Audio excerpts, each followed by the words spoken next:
And we're Woohoo! live. Woohoo! Hey y'all. Who is ready to hashtag live richer? Get into this. Isn't it so cute? And look, Budgetnista. You know what? I have like a whole bunch of them.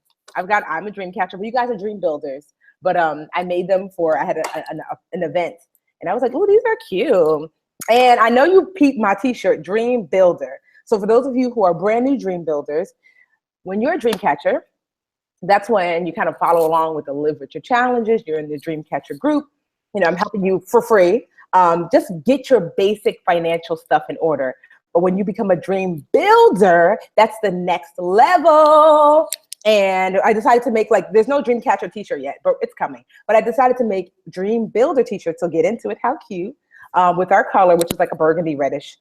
I decided to make a special t-shirts that only dream builders can buy.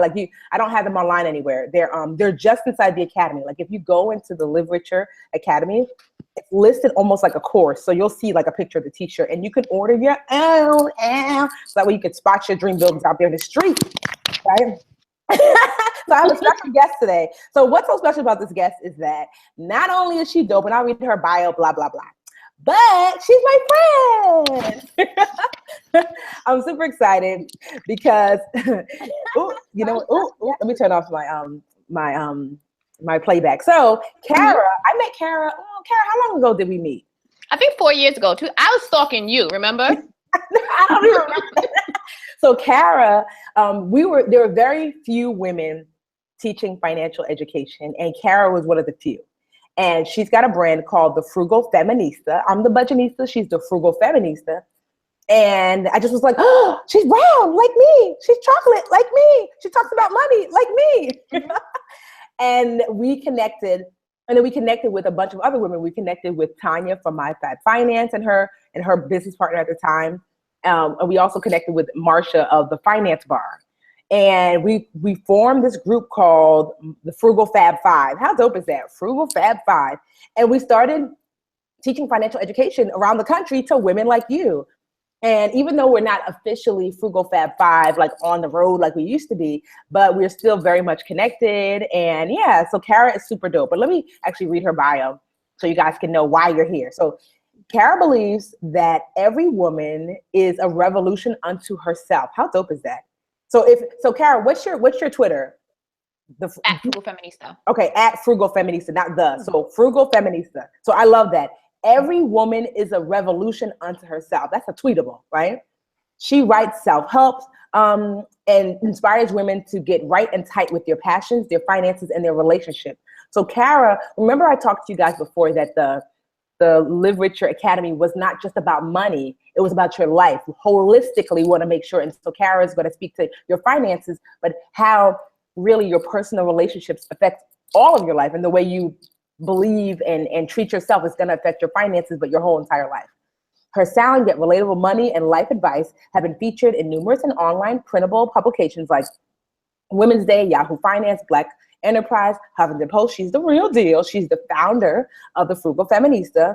The Frugal Feminista is a blog created from a deep space of love, advocacy, and joy that comes from understanding the brilliance and beauty of what Black women, brown women too, and knowing the role that money can play in helping them live their life on their own terms. Like, who doesn't want to live their life on their own terms?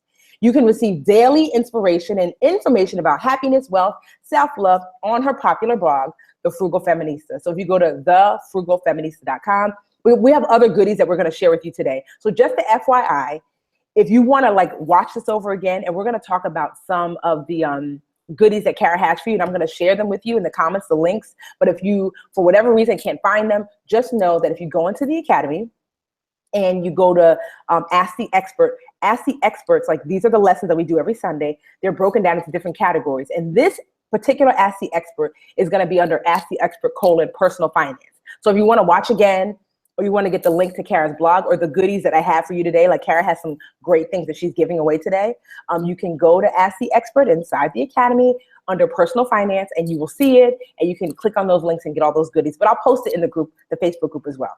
So let's get started. Hey, Kara. Hey, Tiffany. I'm excited. You got me dancing. And for those of you who are like, where do you get that Dream Builder shirt? So like I said, it's inside the Academy. You can order one. If you go, I want one. I'm gonna order one. Right? Because you're dressed for. I'm gonna send you one as a gift for coming on tonight. Thank you. Thank you. Right? So Kara, maybe tell us a little bit more about yourself and what is it that you mean that we are a revolution unto ourselves and how relationships affect us. And get ready with your questions, guys, because Kara's gonna answer them. Oh, thank you so much, Tiffany, just for the love and just for our history and just kind of bringing it all together. And just even the fact that each woman is a revolution unto herself. You could take this academy as an example of this idea of lifting as we climb. You brought me into your space to share my passion with your community. So that's like a key way, a practical way that you share your platform. That's how woman is a revolution unto herself, because when a woman is really confident and really comes from a place of abundance, she's able to see that another brown girl looks just like her. She got locks, you know what I mean? We're the same thing. She can be like, that is not a form of competition. That's a form of collaboration. And together we can impact and affect more people and help more Black women, all brown girls live in their truth. So the revolutionary part is just like the fact that she can stand on her own and feel that she will never be replaced is really important for any type of woman to feel that they can bring that to themselves and bring that to other women. Okay, awesome. So tell us a little bit about your story and how, what the purpose of tonight is managing your emotional health and wealth. So tell us a little bit about your story and what does that mean and how best can we begin to manage our emotional health and wealth? Like I said, get your questions ready, guys. Well, that's a great question. Well, I mean, we have so many different stories, but one of the ones we have to really tap into is our money story. And we can have different money stories, but the ones that we think about the most are probably the ones that inform us and guide us, whether it be for the good or for the bad. And I know for myself, I grew up as with a single mom from the Antigua, big up Antigua and Caribbean people up in there, right? But she was she was left by our dad, unfortunately, to raise two of us, my brother and myself alone. And what ended up happening is that she grew very resentful, unfortunately, and she became the sole breadwinner all in one fell swoop. And so what ended up happening was that there was this sense of sadness around money, that there was never enough. And I got messages of, don't trust men when it comes to money. You can't trust family when it comes to money. But at the same time, she was a hustler. So she was a nurse. She had a boutique in the living room. She was hustling on the weekend to do other different private practice opportunities. So there was this other idea is that you have to hustle in order to make your ends meet. So all that together created a woman like myself who, on the one hand, was smart about money, but also very fearful. So you see how the relationship between what happened with your parents creates this dynamic that you kind of internalize, and just this fear of no matter how much money I would make, it would never be enough. So what I had to do was unlearn those money messages from my mom. I had to understand that because of her circumstances, I became me. But as an adult, I had the opportunity to keep what worked, but then do away with what didn't work. And then once I began to see that there were benefits to some of her, it wasn't even frugal, because frugal is good, in terms of living below your means. But sometimes it was a miserly mindset where nothing was enough. It was insatiable. Once I understood that I could leave that idea of everything had to be a clenched fist, everything wasn't tight. There was enough for me. There was enough for you. There was enough not just for needs, but also for some of the wants that I had. I was able to really flourish, not only in how I treated men, because I was also in the mood, not in the mood for love, but looking for love. But I had to realize that I was being tight and withholding in my relationships, just because in general, I had been taught to don't give too much, hold on to everything, because you never know where it's going to come. Sade said, girl, don't trust men when it comes to money. I'm about to cry. You're speaking my truth. I have the same upbringing story. Yes, I'm learning money messages. So let's talk about that. Honestly, I had my own. I know everyone's like, oh, Tiffany, you're really fortunate in that your father taught you about money, early on. But I took some of the messages and perversed them, because even though he didn't teach me from a place of lack, for some reason, I became a super miser. I used to look crazy. I mean, my parents at one point, I had thousands of dollars in when I was like 20, 21 in my bank account, thousands. And my Yes. parents thought I didn't have any money because I never used to dress well. Right. And my mom and dad gave me their credit card, was like, Tiffany, you're tired of you looking crazy. Here is $500 on this credit card. Use it to, to buy something. Yes. Meanwhile, I've got 5,000 in my bank account. I didn't tell them. Exactly. I was like, I'm gonna take your 500. Exactly. But so how do we unlearn those like unhealthy money lessons, even the ones that were not necessarily taught to us, but we perverse and created for ourselves? Like, how do we unlearn that?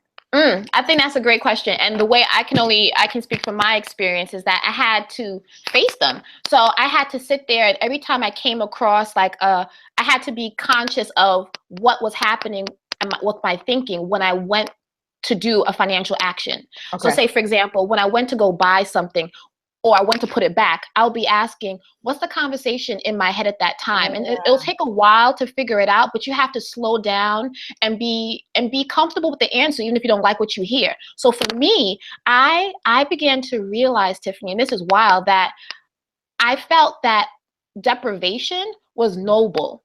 That was the message. Can we say that? Can we say that again? Because I want people to really hear what she's deprivation is noble. Especially as Black women. That's what we think. Yes. That and this whole idea of trying to make $1.15, which I don't believe in. Like, if there's money to be spent, you spend it wisely. But this whole idea of making do without, making $1 out of 15 cents, grinding hard. Well, all the things that I said, well, those other girls over there, they're not really about this life, but I am, because I'm able to do without. But why can't you not only be a decent person, which I thought also people who spent weren't decent people, they were selfish. How could I reconcile those things to say I'm a good person and I spend on things that I like? Deprivation is not a form of nobility. Deprivation is a form of hurt. It's hurting myself. Because what's happening is when you deprive yourself in one area of your life, you end up finding ways and rationales to deprive yourself in other areas of your life. So when it comes to friendships, you're like, well, you take less, because you feel like you deserve less. So in terms of how people treat you, or in terms of to what degree you will pursue something that you love, you don't even feel like you should go after it, because less, like, getting what you don't want has become like the set for you in terms of all things in your life. Like, it's okay if I don't have what I want or even what I need, because somehow suffering and martyrdom, which a lot of Black women deal with, of putting themselves last, that ends up being some form of like, well, it's not really what they want, but at least they feel better than other people when they do it. Okay. Wow. Deprivation is noble. I like that. I mean, that it's not, but just like, because you're right, that is something that we, I know that I internalize that, like, doing with, like, it's even now, it's like, I can be all the way honest. I still drive, even though my company made really good money last year and I'm no longer struggling, I still drive my 99 Toyota Camry. And part of me is like almost afraid to get a better car, because I'm like, well, what? Because, during the recession, I lost everything. So part of me is like, what if what if things happen? My car's not broken. What if something happens? But I think Tiffany, like I said back at the beginning, is you have to know your money style and know the good things that came out of it. So being a miser, the next step to being a miser is being frugal. So frugal is when you know the difference between price and value. So it may be valuable to you. You may add value to your life to get a new car. So I remember that last time, Tiffany, you were in the Facebook group and your car had been broken down and Superman was on the corner. Supergirl. Yes. Right, you need to let that go. Because your safety is at stake. Your time, because time is not replaceable. Money is, and sometimes you have to think about, well, what can be replaced? Money can be replaced. So the step for you, for someone that holds on too tight is, well, you know what? Let me try and spend $100 and see what happens to my bank account if I spend $100. What percentage, honestly, of the cost of that car is in relation to how much money and how much wealth you actually have? If it's like less than 3%, 5%, 10%, then you need to go ahead and get it, and then work through those emotions, because what you realize that you're doing is that you have an irrational belief. You have to call it out. That is irrational. Like, if, say, for example, I have $1 million in the bank, and also side note, you have to know what phase you are in your financial development. So it made sense at one time to save because it was a good thing to do. You saw the benefits in your bank account, but now it makes no sense to save. It makes no sense to save 100 in that way or 100%. So you can start differently. Like, well, I saved 100% of everything. Now I need to go down to 90% I save, but 10% I spend. And then you move on and on until you find an equilibrium that works for you. Yeah. You know, it's really hard. I mean, it's like, that's why, honestly, I hope you guys, watching Dream Builders, that you understand that, like, what I want you to understand is that we are not financially perfect. I'm not here to be your financial guru. We're your financial girlfriends. Right. I'm always choosing people, right, that are dope, because remember I talked to you guys about having a money team, right? People who are better than you in certain areas of your life. So Kara is on my money team as it relates to this, because this is something that I struggle with. I have not quite overcome. And I guess the first step is I know that it's an issue, because it's so hard. I keep saying, because you're right. I mean, I can't even tell you, I drove the car over to the office now and I was like, ooh, it started. Why should that be? Exactly. And so Tiffany, right there, you have to go, what is my relationship with pain? What is my relationship with struggle? Because I know a lot of Black women, we are celebrated for our resourcefulness when there's less. We are celebrated when you make something out of nothing. You are celebrated when you're extra humble unnecessarily. Humble is okay, but to a fault, it doesn't make any sense, because other people need to see your example shining, right? So when it comes to buying your new car, no one says you have to get a Benz. We just want a workable car. Do you know what I mean? So from whatever 1999 car that is, okay, step into 2015. Maybe it doesn't have to be new, but it has to be safe. What are you looking for? Like this, we have to really break down, what does spending mean to you when you think something isn't necessary? And break down necessary. Does it mean it have to be broken? Does it mean you have to be almost, in danger? Does it mean that, you have to waste time or lose a lot of time? Is it always an issue of, will you like, is the uncertainty, like, would it be like, wow, if you're able to get it, you're able to cheat death, or cheat some type of thing? You don't want that. You want to elevate your level of comfort. And I think but we have to be comfortable with comfort. We have to be comfortable, and you won't lose your identity. You won't lose your sense of spirituality when you have money. And I think some of us inadvertently, even our overspenders, overspend to get them to a point where they don't have to deal with money in a way they'll force themselves to redefine and change their narrative around money, because those ideas came when you were a kid. Now we're adults. So now we have to reframe, myself included. I realized, like, I'm making six figures and I'm there struggling with the same ugly ass boots from Payless. Now, Kara, why is that? Why is that? Like, I know I don't need them, but the question of need is no longer the issue. Is it that I want it? Does it suit my style? As you evolve as an adult, your financial identity has to evolve as well. I came from a parent. I can say it again. As you evolve as an adult, your financial identity has to evolve as well. And in the same way, when it comes to your finances, there's only but so much you can do in terms of saving and storing. In order for you to build that wealth, that's phase one, which makes sense. Like, you were like a miser, I was a miser, but now to build on that wealth, we have to start investing and spending wisely. So spending and spending wisely, if you have to put those words together to help you work through that irrational thought that spending is bad. When you spend wisely, you actually reinvest in yourself and you get more in the end. And I think when you begin to really replay and re-say, and even affirmations around that, just rewriting it lots and lots of times, or talking it out loud, and realizing that I have to really change the thinking around it, and then actually replace it and say it over and over again. Post-its are good on your phone. I was just about to ask you. Change the wallpaper. Let's break down some of the ways, because some of the women are asking in the comments, like, okay, I'm starting, like, I'm seeing a lot of aha, like, oh my gosh, me too. I didn't realize that this was detrimental. So let's break down some specific things that people can literally start right away to say, okay, starting tomorrow, here's some things you can do to start to break that chain, whether you spend too little, you spend too much, whatever that chain that's no longer serving you. So what are some things we can do? Got it. So here's what you can do. Tomorrow or tonight, after we get off this call, I need you to write down the 5 most pressing or the 5 most pressing messages you've heard about money. Right? So from mom, from dad, what were the messages that you always heard about money? Write down the 5 most pressing. You said pressing what again about money? ideas. Okay. So for me, my mom was like, can't trust men with money. I got that loud and clear. Okay. There's never enough money. Like they say, money don't grow on trees. Okay. You know, there's a child in Africa that can't eat, need to eat that food, you know, stuff like that. Like make you feel guilty around that. Okay, so you write down those messages, okay? Draw a line, and in the next column, I want you to write a positive or a negative. Was that a positive money message? Was that a negative money message? And then I want you to tally to what extent have your money messages been more positive and more negative, right? So then on another sheet, or skip, you go down to the next thing, because you could do 5, you could do 10, whatever, but just as much comes out. This is like a real catharsis. This is like journaling, right? So the next activity I want you to do is to take the positive ones and rewrite them. Okay. And then I want you to take the negative ones and then change them into a positive.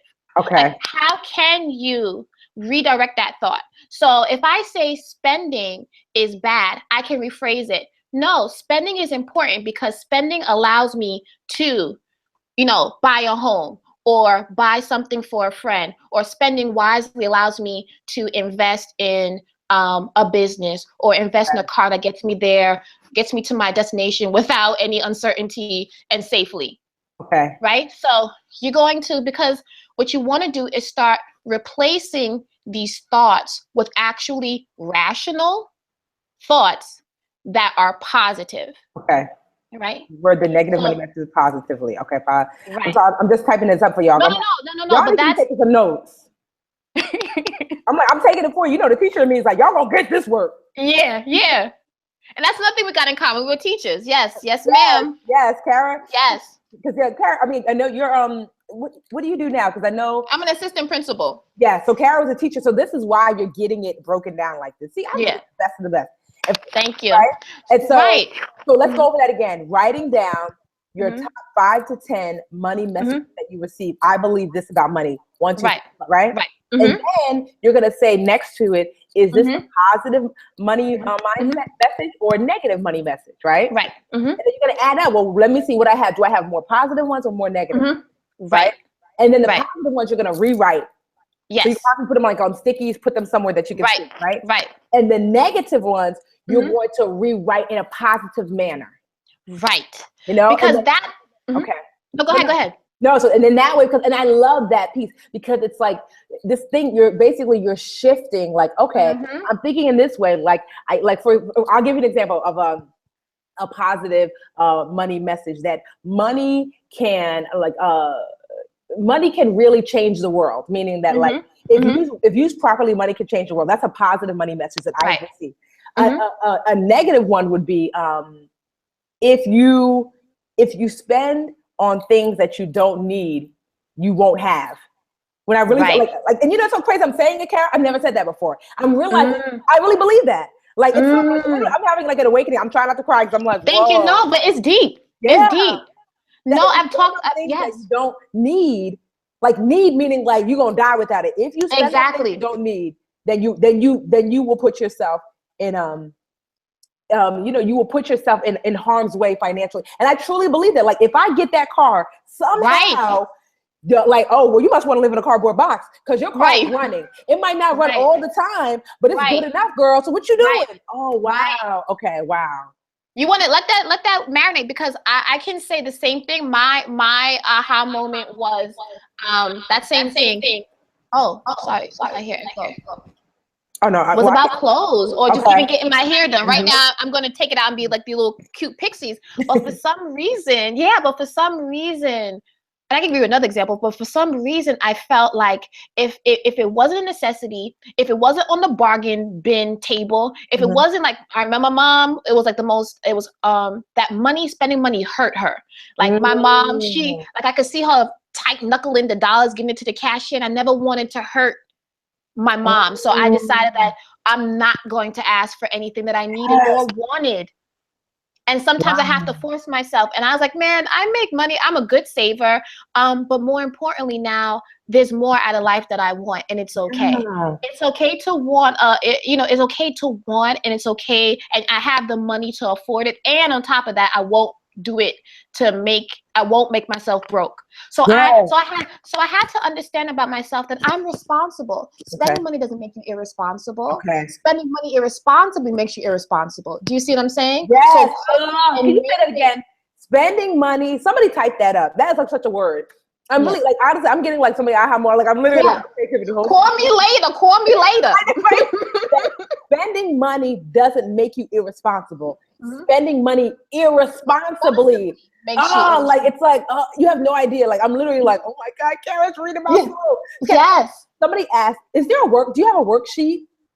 That I can make one. Yeah, so I'm gonna have Kara make one, especially for us dream builders, because I would love a worksheet, put Frugal Feminista on it, that really breaks down like here's step 1, here's step 2, because this is like so enlightening. Okay, so I know you had something because I know you have some things that you wanted to give to the women, right?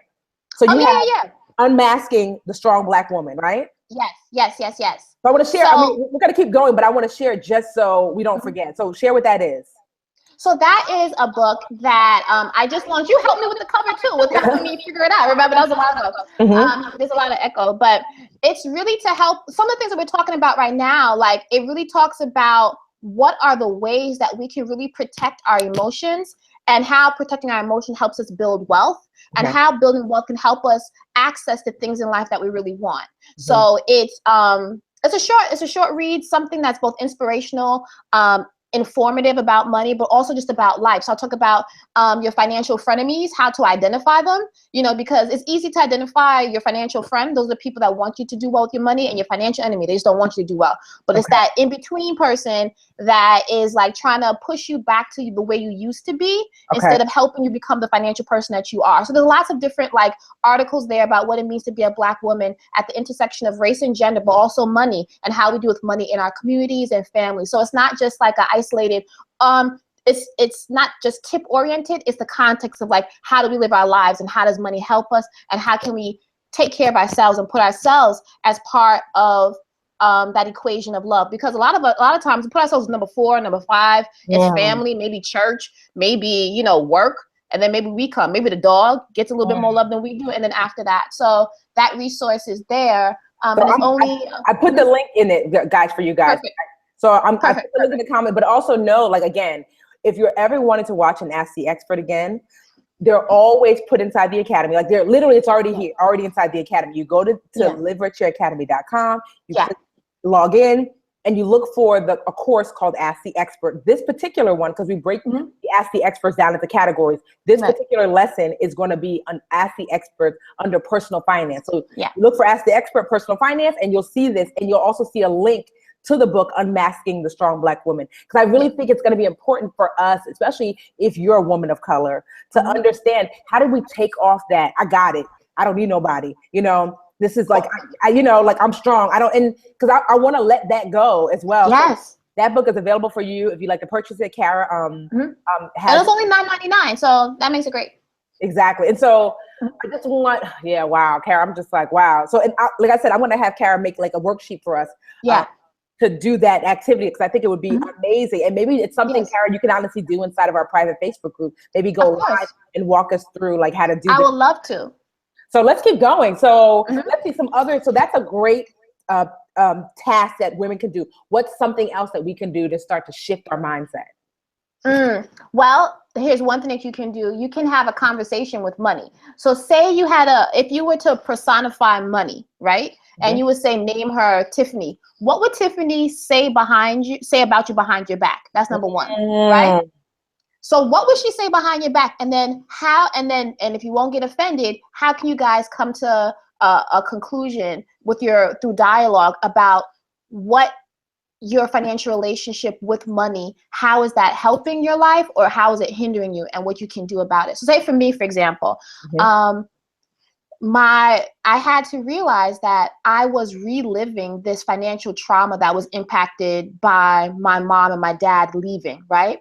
So I had to, so the conversation I had with money was like, I grew up thinking that there wasn't enough, that you can't trust all these people. But the money would say, or say Tiffany would say, but that's not always true. Here are examples of people who had money, where they had great relationships with their spouse, and the spouse didn't leave them, the spouse didn't run away, the spouse didn't have financial infidelity. So the relationship, so the conversation that you have between, say, that money person can help you really unearth more of your irrational beliefs, because the personification of money is there to help you see where your beliefs really need to have more tweaks. So that's another activity. So just like a play, you know what I mean? It's like a dialogue between you and money. And I know that that has helped me so much, realizing like I really still, like even now in my marriage, at the beginning, we didn't have financial issues because we were both on the general side of saving, but I didn't want to share with him how much money I had in my account. Why? Now, you know what I mean? So why, and you have to ask, well, why? And sometimes there's a strategy where you ask 5 whys. So why did I believe that? Well, you know, you just can't let everyone know all about your business. Well, why do you believe that? Well, my mom taught me. Well, why did she believe that? Because her husband left her. Well, why did the husband leave her? I don't know. But when you get further and further down, you realize that it's not a universal truth. And just because you say it doesn't mean it's true. Right? Yes. So you have to find the truth and find how that belief is actually making you feel, right? We talked about it in the first activity. If that belief isn't making you feel good, it's probably not truthful and it's probably not helpful, right? So you need to create another belief, and that's recursive, all back and forth, back and forth. So that money dialogue is a powerful one. You think it's silly, it's kind of woo-woo, but it really isn't. Like, I think too many of us overlook the importance of just sitting down in a quiet place and talking to the various people that are in our head, you know, because money is a personality in our head that is telling us all types of stuff, that's making us buy things we don't need to buy to impress people that we don't need to, or keeping us from really taking the risk that we need to. Like on the other hand, I can just share. Go ahead. You're right. No, because I remember thinking, like I was telling my sister the other day, I said, you know, I make well into the, like, you know, almost mid figures. And I was like telling her, how, you know, I make as much as doctors and more than some doctors. How they living like that? I don't live like that. How can they afford to do that? And I was asking her, like, because she's married to a doctor, and I was like, she was like, Tiffany, people spend money. I'm like, yeah, but how is it enough? Because I feel like it's not enough. I feel like, you know what, I have that in the bank, but it's not quite enough, or it's not So here's another exercise. So you have to ask yourself and answer this question: how much is enough? Do you know? Do you have a number? No. And do you have a number? No, I don't. Right. So I think sometimes, because I checked my account the other day, and you didn't, like, you have to. So let me just finish that. So you have to pick a number. Do you know what I mean? So say $500,000 or $1 million is going to be your number. And not that you can't set yourself up to feel rich when you get there, but at least you know that if you've created a number that's enough, you've met that milestone, then you can begin to relax. So if you haven't met that number, be uneasy if that's what you want to do, even though you know rationally you're at the top of 1% of America. Most Americans, you're in the 1%. Tiffany, you're in the 1%. You know what I'm saying? And I'm like, but meanwhile, I'm not gonna lie, I live in the hood, y'all. I live in New York. And I'm driving a 992 Camry. Like, this is so enlightening for me, because I'm like, I want to break free. It's not that I want to be like super fancy, but I want to feel like. Wait, Tiffany, what's wrong with being super fancy? I know, like, you're not going to stop. No, I understand. Like, I was calling my husband Bushy because he took the express bus to work. I was like, oh, so you sitting down, you're not taking your licks on the subway like the rest of us? And I'm driving to work, and I got to say something, right? Anyway, but what's wrong with being fancy? Are we entitled to be fancy? Because fancy means a woman of leisure, a woman of comfort. Are you comfortable with how other people perceive that image? Because were you somehow deep inside saying, I hate those, hate those women that act like that, or who, whatever. So maybe you have that's an outer group. Like, you don't want to be a part of that group, but you could redefine that group, Tiffany. Like, you could be fancy and down to earth. You could be fancy in some areas of your life, but not fancy in others, right? So when I look at fancy, I'm thinking to myself, fancy equals wasteful. That's what I have in my mind. And it's wasteful. Like, what you doing? Like, you know, like, to me, it's like, you know, I could buy, like, I'll give you an example. For the first time ever, I bought a first class ticket because I've been bumped up to first class here and there, but I've never actually bought a first class ticket. And it took everything in me. And the only reason why I was able to rationalize to buy this first class ticket, I was flying from Boston to Orlando. It was like a week or so ago. It was because the ticket was like $400. And an economy class ticket 2 hours later was like $380. So I was like, well, I can fly earlier and pay $20 more for a first class. So that's the only reason. It's only like, well, Tiffany. But I'm like, why did I even have to say that to myself? Right. You know, and it's because who's watching you, who's talking to you in that moment. Think about it, because if you're like, I know, and this is from like a immigrant perspective, like first generation American, me too. Immigrant perspective, exactly. They're like, you know, you don't want to get too, you know, too beside yourself. You don't want to get too up there. Maybe you feel that your success may alienate you from the people that you really love, Tiffany. Don't know. Do you know what I mean? Or the people that have helped you get there. I don't know.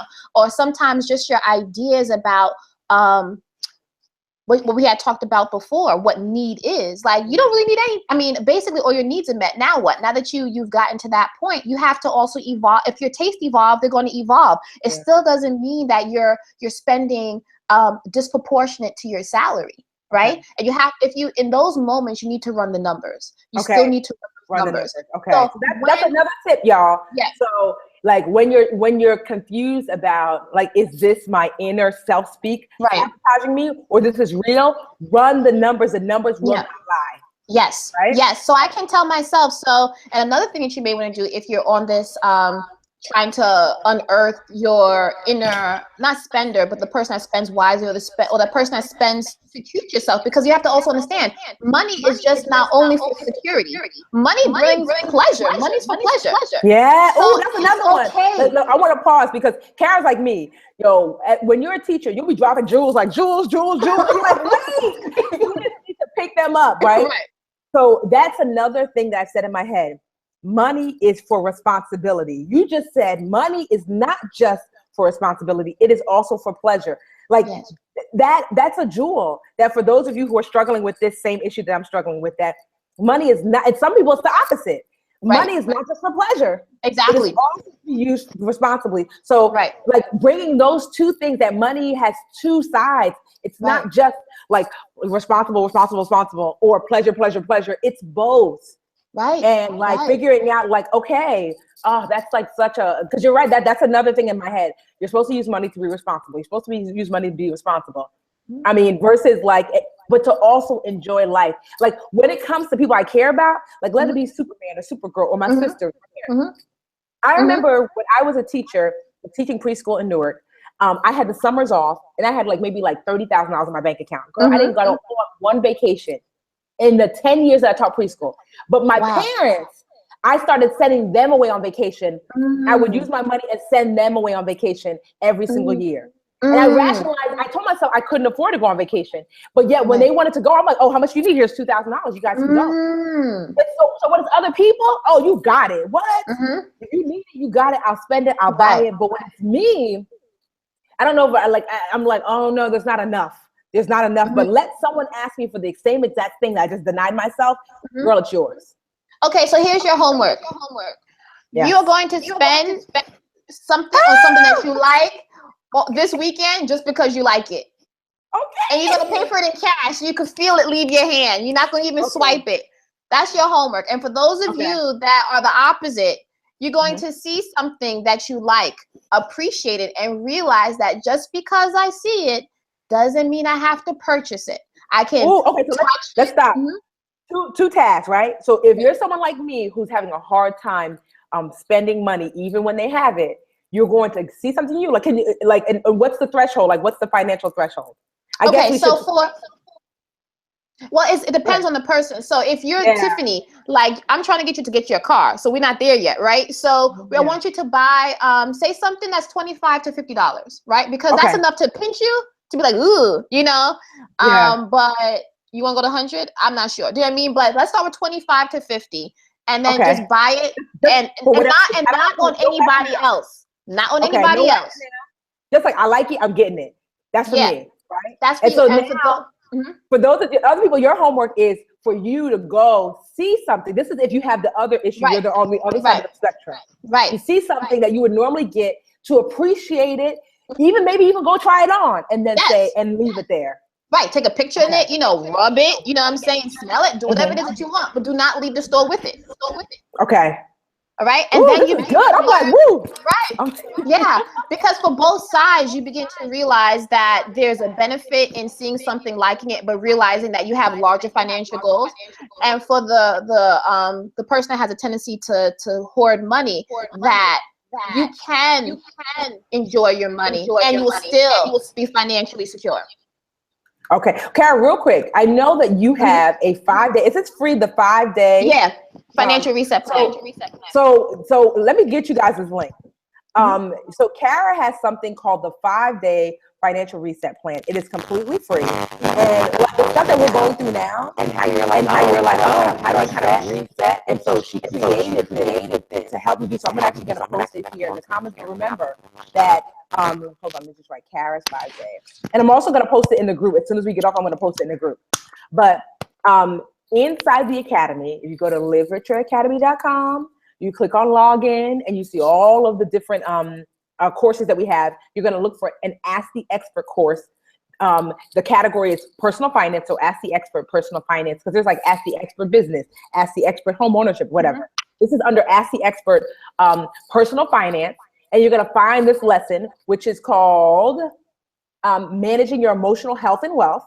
And so all of the links that we're discussing tonight, Kara's link, I'm going to share them over and over. She's the Frugal Feminista. But just in case you're looking for them later, know that they're under Ask the Expert, personal finance, and you're going to look for Managing Your Emotional Health and Wealth. And you're going to find all the links that I'm sharing tonight. I'll post it in the Facebook group. But I just want you to know that at any time, the great thing about the way we do Ask the Expert is that we house them all inside the academy. So 10 years from now, 5 years from now, you might need a little boost. You could go right back and take this lesson again.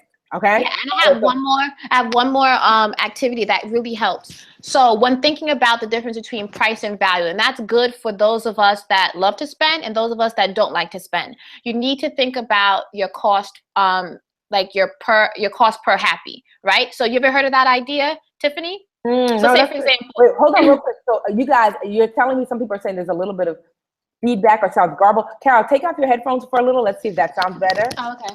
And see if that sounds better. How does it? I'm gonna ask them, how does it sound? Does it sound better, guys? Because Carol's dropping jewels, and I want to make sure that you're getting them. So let me know in the comments, like, how does it sound? I know it's a bit of feedback. We both have headphones in, so that shouldn't be the issue. Let me see what people are saying. Okay, it's better now. It's better. Okay, so we're gonna do this. Without them? Ooh, yeah. Okay. No, you're without them. Yeah. Okay, go ahead. So cost per happy, and this is a concept that helps, like I said, people who have money spending problems and money saving problems. So let's say, for example, Tiffany, you see that skirt that you kind of want to buy, but you're afraid to buy. Now you want to think about, if you really love this skirt, and it costs like $100, how many times do you think you're going to wear it? Let's just say over the course of your lifetime. Let's just say 50, right? So 100 divided by 50 is $2, right? So honestly, if you're going to keep this item for a long period of time, because it has value to you, that $100 price really doesn't matter in the long term, because you're keeping that thing for a long time, versus say a $30 skirt that you kind of feel amped out, but because it's on sale, you buy it, you wear it twice. That was $15, right? So, and you're gonna throw it away. So you actually wasted money by buying that $30 skirt that you felt about, versus investing in that $100, and I use invest very loosely, but you understand what I'm saying. Investing in that $100 skirt that you're gonna wear for like that skirt fits your booty, your hips, everything. When you walk down the street, it's like drums are playing. Yes. It's your lucky skirt. Mm-hmm. I have one of those, and I wore it to its ground, and I would sometimes rock that joint like every week. So even if I paid $100, that's once a week, 52 times a year. It was $2 basically because of how much value it added versus something for happy. Yo, Karen, these jewels. Right? Thank you. No, I love that. That like, if you're going to get something that you absolutely love and you're going to use over and over and over again, even though it might be a little bit more expensive, right? Because you're going to use it 100 times, even though it costs $100, it's really $1 per use. Right.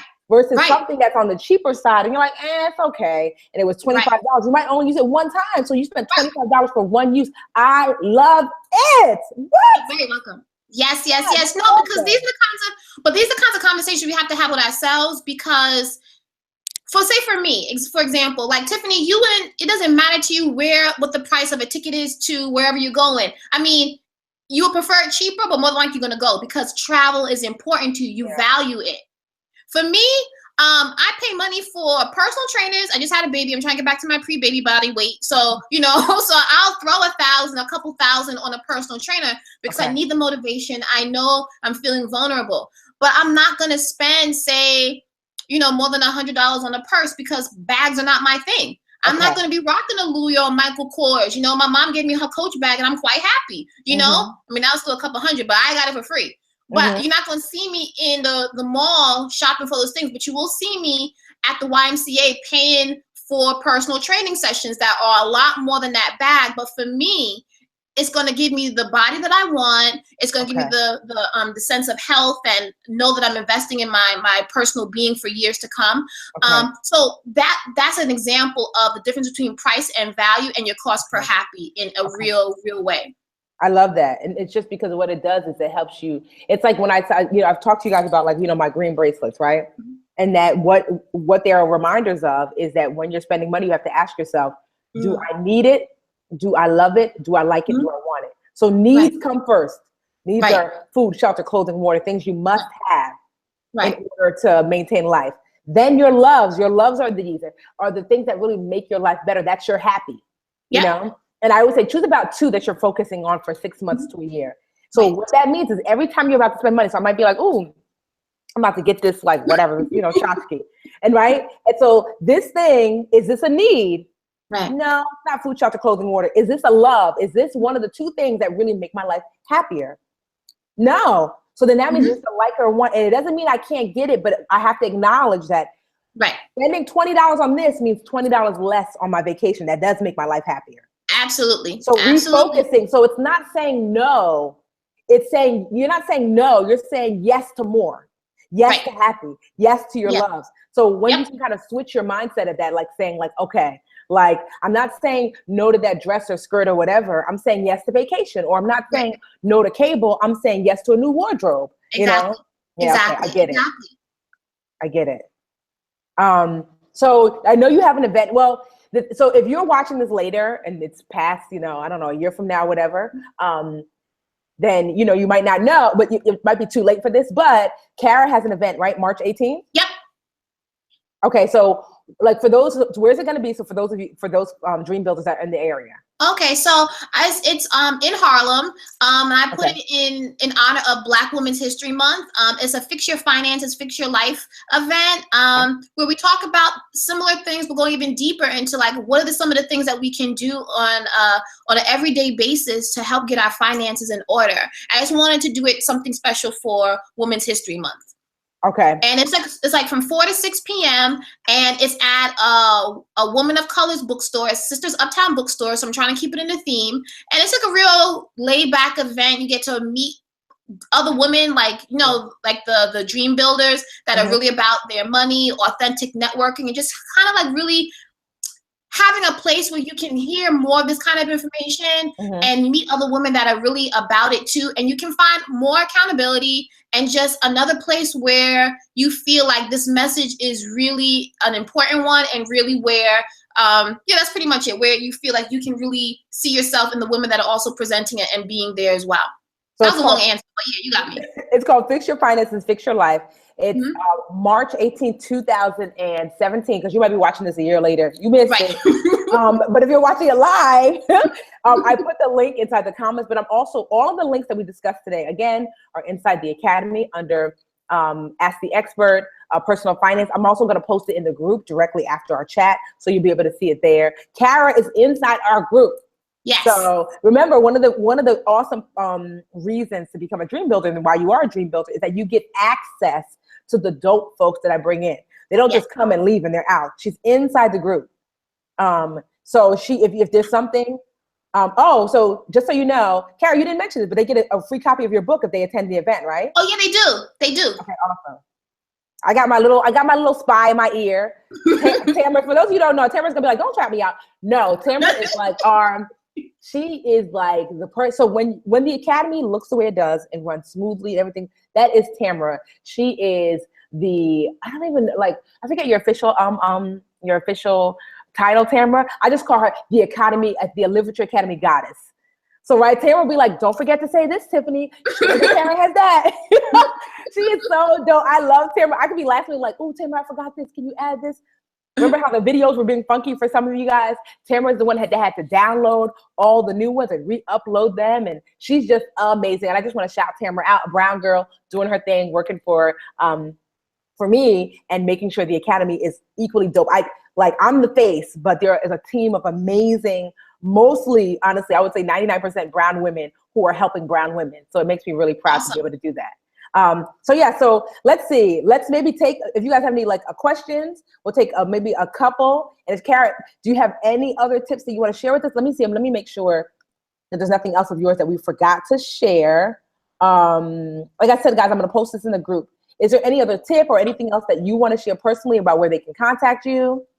Oh, you can contact me at Kara@thefrugalfeminista.com. I love doing these types, like Tiffany, and this is just something off the top of my head. If there's a group of women that really want to, and through you, to do deeper work on their mindset and their money story and their money style, just let me know and I'll pull something together, because I know it's really, really important that all the tactical things about automation and things like that are really important, but that comes only after you really are in touch. Like when you're financially self-aware, all those other things become easy. It's kind of like that person who's on a diet, but they keep on going up and down, yo-yoing with their weight. It's the same thing with their finances. It's in the mindset. If you think everything's a diet, you're gonna look forward to when you're not on a diet, as opposed to a lifestyle. So we're trying to create the balance in the mind about what their relationship is with money, so money just becomes a part of them, not something outside of them.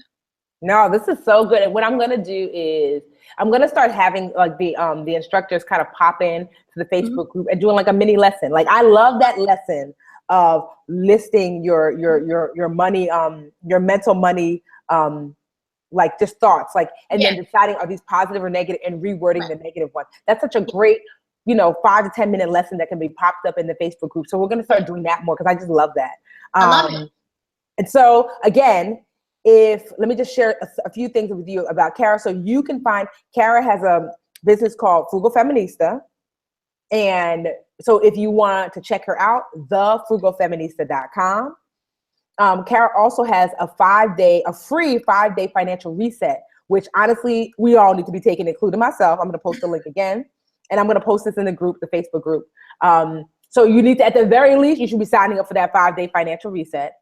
Kara has a book if you'd like to support her, and also just not support her, but this is something that's going to benefit you. She's got the book. I'm just grabbing the book. A link, Kara, Unmasking the Strong Black Woman, kind of letting go of the fact that you have to be Superwoman and do it all. You do not. Yes. How do you let that go? So Kara's book is $9.99. Oh, one last thing. Go ahead. What ends up happening with strong Black women is that they become poorer because they give in to everybody else but themselves, and also they become not just broke but broken. You ever see a lot of bitter women? Child, wait, hold on. She said not just broke but broken. Woo! Kara, you're honestly, I feel like when people tell me they talk to me and they're like, "Oh my God, Tiffany, you gave me a word," I'm like, I feel like what people say to me, I'm saying to you, because I'm like, is that what I see it feels like? Girl, you are transforming my life. No, seriously. Go ahead. No, but what ends up happening is they just become really bitter. You know what I mean? And this is something that we can change. And that's why it's just not just about money. It's about how you feel about yourself. And I'll be the first one to be like, I was on the road on the bus to being bitter until I had to get off.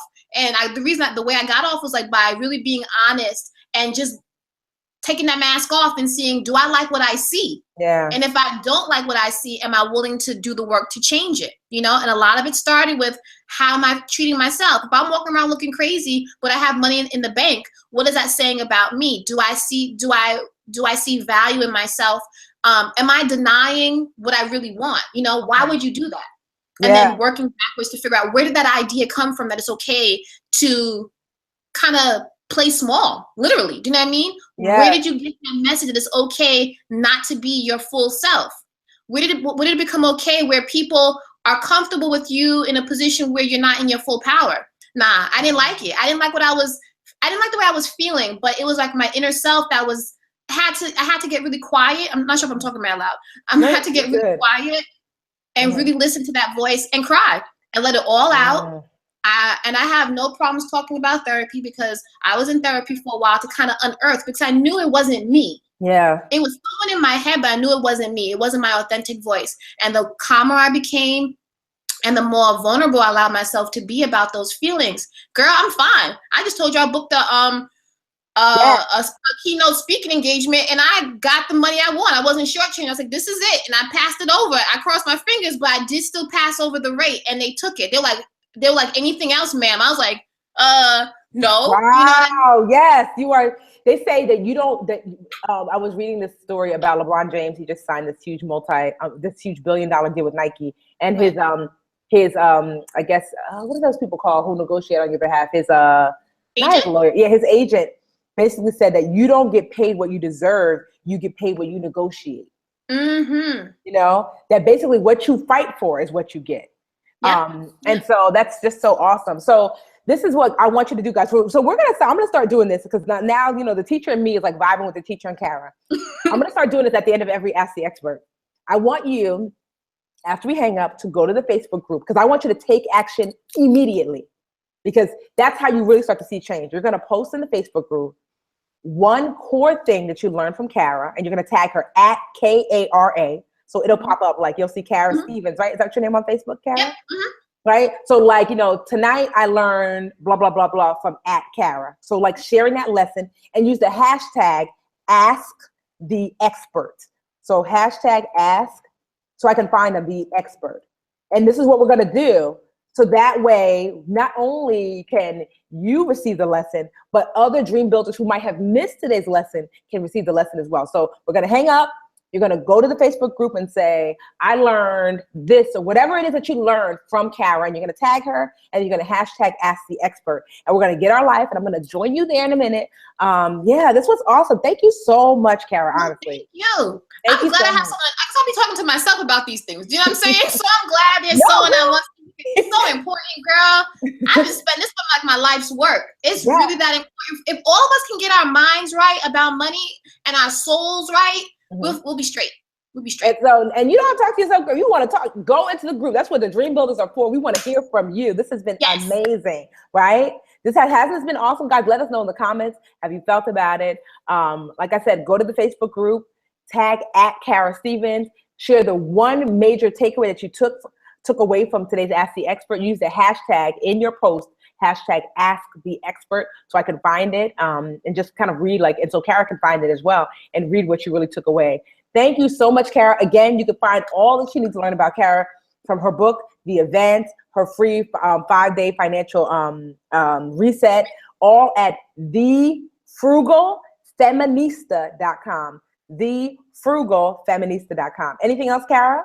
No, it was just a pleasure, Tiffany, connecting again. It's like, like in a dorm room, like late night chats and stuff. Yep.